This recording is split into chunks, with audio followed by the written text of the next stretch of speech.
Morning, everybody. It is Hugo Quintanilla here with another live. I appreciate all of you. Cannot thank you all enough for coming down for another live.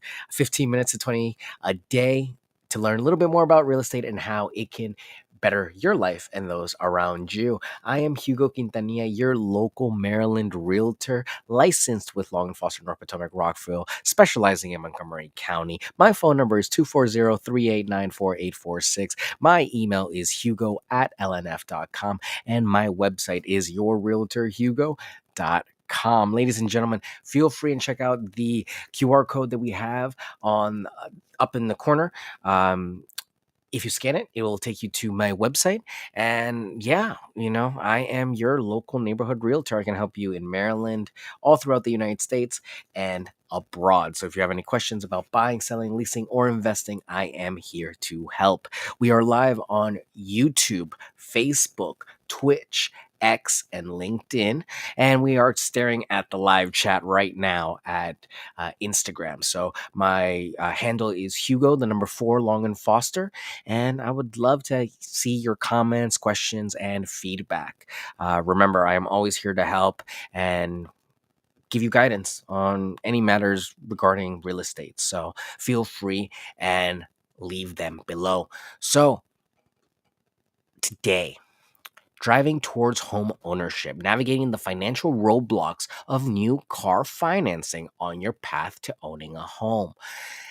Ladies and gentlemen, we have more than anything else in my community, in the Hispanic Latino community, we have a huge epidemic, I could say, of no, I shouldn't say epidemic. I should say it's a cultural tradition to have a nice car. In many cultures, it's a sign of wealth, it's a sign of prestige, it's a sign of having made it. Culturally, it can be very significant to have a nice car, and even down to the license plates. I had a whole conversation with someone the other day about how it shows up to customers and clients to see a realtor with a new car and a paper license plate. You know, so cars can matter a lot to a lot of people. And I'm not telling you don't buy a car, but I'm telling you to be smart about the car that you do buy. You don't need to buy a Rolls Royce to go to your Domino's pizza job. You need to be considerate of your budget and also work within your means. One of the toughest things to relearn about finances is that you have to sacrifice. If you're not making more money, you have to better preserve and better allocate the money that you do have, because mm, money's got to make sense. And I hate to use the pun on you, but it really does come down to the dollars and cents, the difference of whether or not you're saving or really spending your whole paycheck and then some, because some people are living just to pay off interest while others are living to buy and enjoy the things they like, free and clear. So it's two different styles of life. And the moment that I went from a debt filled lifestyle to a debt free lifestyle, the amount of stress that just vanished was immense. I didn't have to worry about so many things, and things that I thought that I didn't even realize I was worrying about. Worries about worries about worries about future worries. And that to me was really my breaking point into financial freedom, was feeling that, I can go anywhere. I can do what I want when I want. It's on my terms now. Instead of, hey, I have this loan to pay off, hey, I have this student loan, hey, I have this car, hey, I have this. uh, the month would come when I used to work a 9 to 5, and I would look at my 2 weeks 80 hours worth of work just gone in bills and things that I had already purchased 2 weeks prior. So that's no type of way to live. But I understand we all need cars, we all need vehicles to get around. So be smart about the vehicle that you do buy. If you can, buy a used vehicle. If you can, buy a vehicle that's cash. If you can, buy a moderately priced reliable vehicle, one that's steady, that's not going to really put you in the poorhouse, because more than anything else, we want to have low monthly payments, and we'll talk about why. It is really, it can be a big obstacle for people, and they don't understand that. Hey, okay, I got the car, but now I can't get the house, and it's so frustrating because we're just not talking about a 1 to 2 year delay. We're talking about almost a 5 year delay on you purchasing a home, unless you're making more money to offset the cost of that vehicle. You're not going to get approved. Even if you do make the qualifying income, that debt right there will lower your debt to income ratio. But we'll talk about that right now. So, number one, right off the bat, is going to be an increase to your debt to income ratio.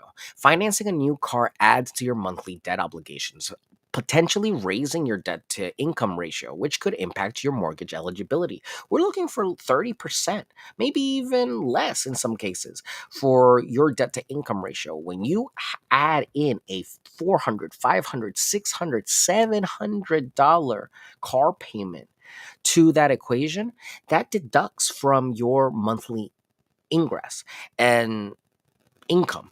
And therefore, you can't qualify for as much as you potentially could otherwise.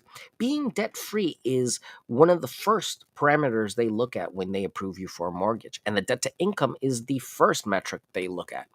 Number two, impact on credit score. Taking an additional debt for a car loan can impact your credit score, influencing the interest rate you qualify for a mortgage. Your credit is going to be dinged, and it's going to be dinged for a substantial amount of time until that debt is paid. And even when it's paid, this is a little known fact, your credit will dip. It'll dip initially as you close the statement. Eventually, it'll come back up, and then it'll come back up, and then some. But initially, as soon as that account is closed, boom, you'll get a small little hit, last little hit, and then as they record, and then boom, it'll fix itself, and you'll probably get a boost in your credit, but it won't be as much as you would expect. The myth is that, hey, developing a car, getting a car and financing a car will help you build credit. That is one way to build credit.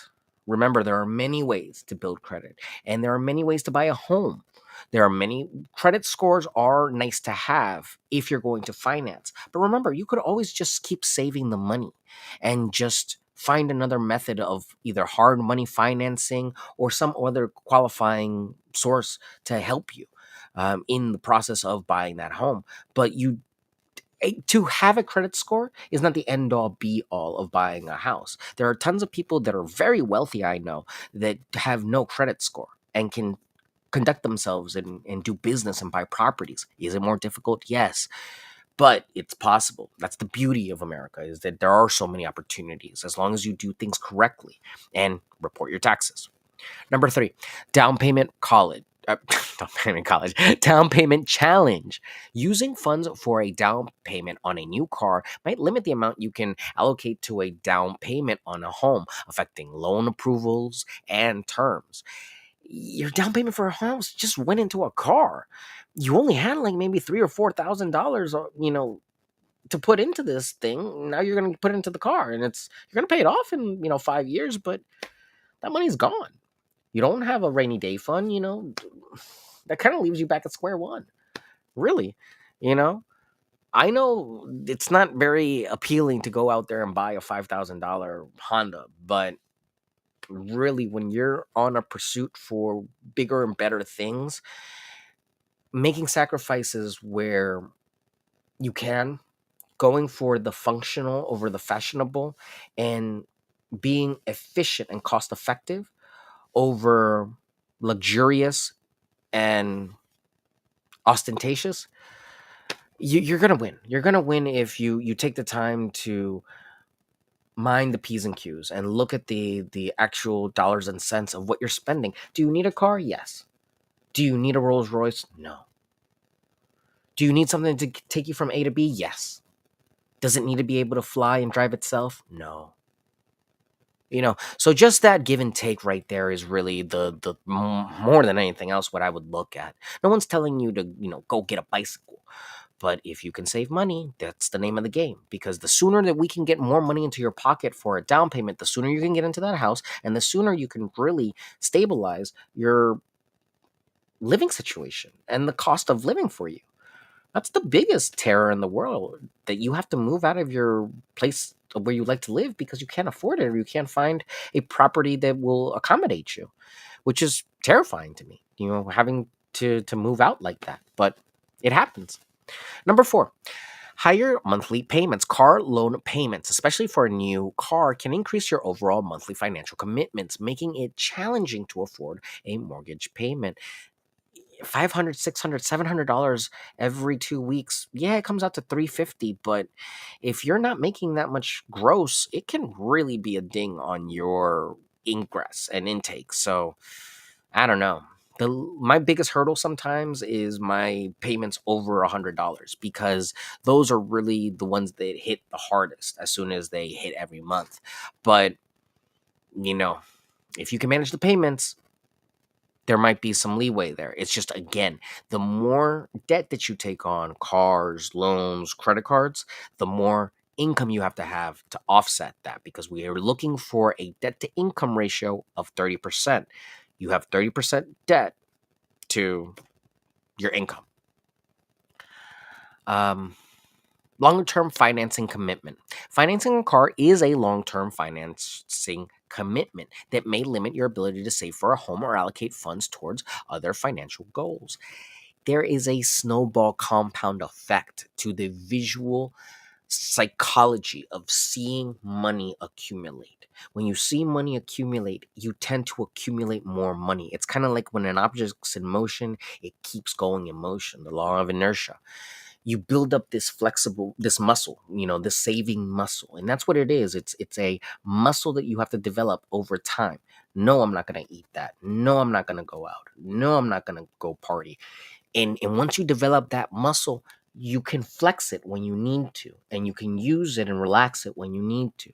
And that's really the name of the game. It's not about saying no forever to all of these things. It's about being smart and knowing that, hey, we can do these things within reason if we budget.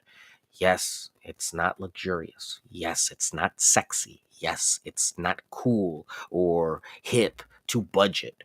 But the peace of mind that you'll have when you're having a blast at a concert, or living in your house that you've decorated the way you want to for the holidays, or can take the vacations that you want to when you want to, and can work on your own terms, you'll thank yourself. You really will. Limited emergency fund. Committing to a new car loan may leave you with a smaller emergency fund. I always recommend, much like Dave Ramsey does and his team over there, at least $1,000 to start. And then they actually recommend that you increase that to at least 3 months of expenses, which I think is great. If you can do that, that's phenomenal. It's still very challenging to get that much up in savings, but if you can start building up that muscle of saving and being efficient with your money and purposeful with your money, it's a very easy way to make that money build. And you'd be surprised, once you get into this mode of thinking about money, about multiplying money, about giving purpose to money, ideas come and things come and opportunities come, and you'll see that you'll start to attract more of these like-minded people that will work with you. It's just, you got to be open, you got to be careful, and you got to take your time and not invest or pay attention to anything that anyone sells you on that you cannot understand yourself. If you cannot explain it, don't invest in it. Okay?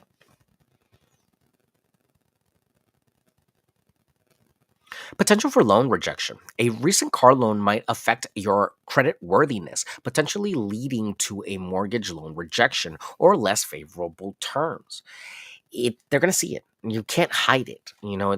I've only met one person that has ever been able to do that, but that was a very particular case and special situation. So keep that in mind, that you have to be mindful that you're social security number and your tax ID number, they log everything for you. So please make sure to be reporting your taxes. They will be investigating the last 2 years and maybe even up to the last 5 years of your financial records. Number eight, delayed savings for home ownership. The money spent on a new car can be redirected towards savings for a down payment or other home ownership related expenses. It's really the delay of this money, the 600, 500, whatever it is, the delay of this money going out will stop you from making money if you're not ingressing more. Now, if you have double incomes, if more money's coming in, if your family's helping you out, if you're all chipping in together, this can really be an attainable goal. But we're talking about family units working together. We're talking about people being people and helping each other out and building relationships and trust. Nowadays, more often than not, everyone kind of goes off on their own, and we see a lot of people suffer because of that. With good reason. You can't trust everybody when it comes to money, especially sometimes with friends and family. But that's been the trend that I've seen the last, you know, 10 or so years. I've been in the industry for about, well, I'm pulling up almost on 6 years now. So, for the majority of that time, we're seeing more separation of people. The older generation's getting older and aging in place, and their children are either living with them longer or moving out on their own further. We're seeing people go to a major city very early on, and then later on in life start to go to a secondary city. So there's tons of trends that we're seeing, and how people are adapting. But it all starts with saving the money and being able to qualify with the loan. We all start there. Number nine, additional insurance costs. Owning a new car typically involves higher insurance premiums added to your overall financial obligation. Don't forget that a car has its own expenses, and God forbid you get into an accident or you get into a fender bender or your car's damaged or vandalized. Your premiums are going to go up. You could incur more cost on that regard. There are so many things that could happen when it comes to insuring a car and a vehicle. It's a walking liability. And that actually leads me to number 10, depreciation impact.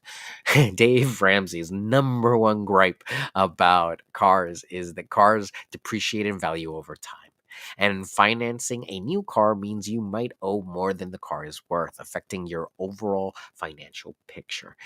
And that's really what you're going to start seeing more than anything else. I have done dozens, if not hundreds of consultations with people that are financially stable, are capable of buying a house, but are so underwater in their cars that they won't be able to purchase for 5 to 6 years until they either pay off those vehicles or sell them. There was one lady, she bought it 3 weeks ago. I told her to go return it. Take a loss on it, return it. If you want to buy a house, this is what you got to do. It's rough. It's rough because you don't want to tell someone go buy a used vehicle, that might have its issues. But at the same time, it's about not having the payments. The payments are what drag down your possibility to get a loan.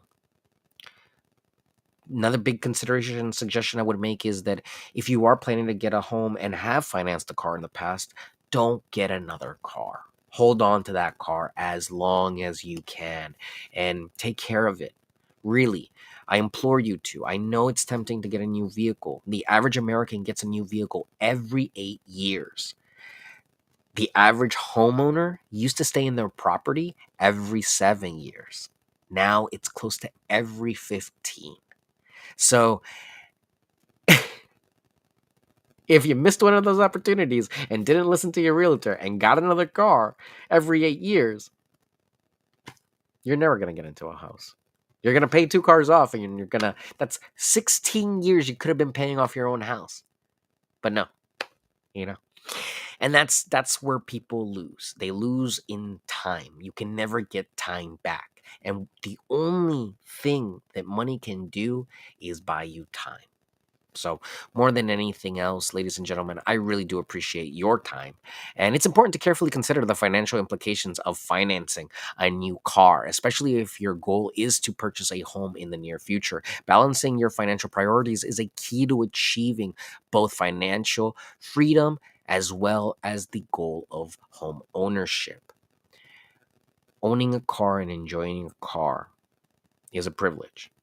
It is not a right, and it's very dangerous. So think about it.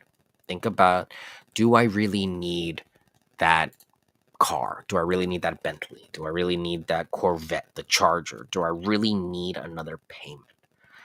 And look at the payments that you do have. Look at your Netflix. Look at your Hulu. Look at your Disney Plus. Look at all these different streaming services and things that you have honestly leeching away at your money every month. I don't want to bum you out and get on you and tell you, hey, you're spending your money the wrong way. But a lot of people ask me, why can't I buy a house? And when we really pull back the cover on their finances, that's where it goes. It's the dollars and cents. It's the Starbucks. It's the eating out. It's the Netflix. It's the DoorDash. Before you know it, thousands of dollars have gone out the window. Do the math. Just do the math for yourself. Tally up all your extra costs and just break them down by category. A lot of banks will do it for you, but do it for yourself. See what you come up with. And then get back to me with your number. I appreciate all of you and cannot thank you all enough for tuning in on this episode. I will see you tomorrow for a few different lives. So be prepared to see my face a lot. And I really do appreciate all of you. I had a really crappy situation just before I came on live, and it just made me really kind of upset, to be honest. But I know not everybody's like that. And I know that the reason I do this is so that people that do want to learn and listen do get benefit from it. But as always, there are people that don't understand, why, we might go about doing things the way that we do. So I really do hope that if you did find that this message resonates with you, you take it to heart and you ask questions, because the worst thing you can do is not be educated on what you need for the future and prepare. So I'm here more than anything else to prepare you for the future and to make better choices with real estate.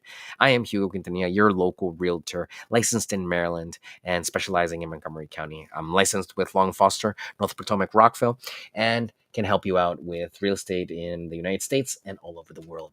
If you have any questions, my phone number is 240-389-4846. My email is hugo@lnf.com. And my website is yourrealtorhugo.com. I think this is my cue to call it a night. And yeah, I'll see you guys tomorrow. Take care. Say bye, Fluffy. Meow. Take care, guys. I'll see you tomorrow. Bye.